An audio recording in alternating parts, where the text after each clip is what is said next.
Censoring എന്ന് പറയുന്ന ഒരു ഇതിനോട് വ്യക്തിപരമായി ഞാൻ യോജിക്കുന്ന ഒരാളല്ല. ഒരു സെൻസർഷിപ്പും കലയുടെ പേരിൽ ഉണ്ടാകരുത് എന്നതാണ്.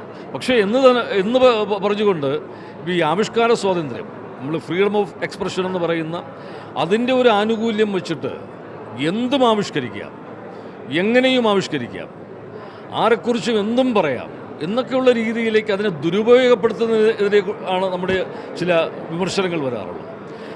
നമ്മുടെ പല കലാസൃഷ്ടികളും കലയുടെ പേരിൽ ഒരു വ്യാജ നിർമ്മിതികളായിട്ട് മാറുന്നുണ്ട്. ഞാനിടയ്ക്ക് നമ്മുടെ ചില സിനിമയിലെ അതുപോലെ ചില ടെലിവിഷൻ പരമ്പരകളിലെയൊക്കെ പ്രമേയങ്ങളെക്കുറിച്ച് ഞാനൊരു വിയോജിപ്പ് പറഞ്ഞിട്ടുള്ള ഒരാളാണ്. അത് പ്രമേയങ്ങളെക്കുറിച്ചുള്ള ഒരു അഭിപ്രായമാണ്. അതിൻ്റെ കണ്ടൻറ്റ്, ഉള്ളടക്കം, അതിനകത്തൊരു നവീകരണം, ഒരു ശുദ്ധീകരണം ഉണ്ടാകണം എന്ന് ഞാൻ പലപ്പോഴും ആവശ്യപ്പെട്ടിട്ടുണ്ട്. പലതും നമ്മുടെ ഭാഷയെ, സംസ്കാരത്തെ ഒക്കെ വല്ലാതെ മലീമസമാക്കുന്ന, നമ്മുടെ ജീവിത പരിസരങ്ങൾ മലീമസമാക്കുന്ന, നമ്മുടെ ബന്ധങ്ങളെയൊക്കെ ശിഥിലമാക്കുന്ന തരത്തിൽ വികൃതമായി പോകുന്നതിനെക്കുറിച്ചാണ് നമ്മുടെ ചില ആശങ്കകൾ പറഞ്ഞിട്ടുള്ളത്. ചില സിനിമകളിൽ പോലും ഈ വലിയ ക്രൂരതകളുടെയൊക്കെ ദൃശ്യങ്ങൾ, വലിയ വയലൻസൊക്കെ വലിയ ആഘോഷമാക്കി എടുക്കുന്ന രീതിയിൽ ചിത്രീകരിക്കുന്നു.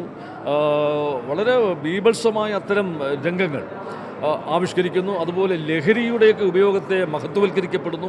അപ്പോൾ അങ്ങനെയുള്ള കണ്ടൻറ്റുകൾ, ഇതൊക്കെ ഈ പുതിയ തലമുറയെ വലിയ രീതിയിൽ സ്വാധീനിക്കുന്നുണ്ട്.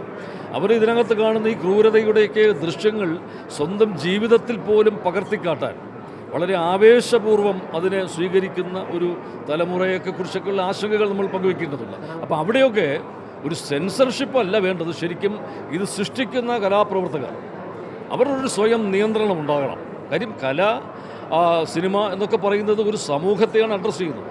അതുകൊണ്ട് തന്നെ അതിനകത്തൊരു ചെറിയ പാളിച്ച ഉണ്ടായാൽ അതൊരു സമൂഹത്തെ മുഴുവൻ അപജയത്തിലേക്ക് നയിക്കുമെന്ന തിരിച്ചറിവ് അത് സൃഷ്ടിക്കുന്നവർക്കുണ്ടാകണം.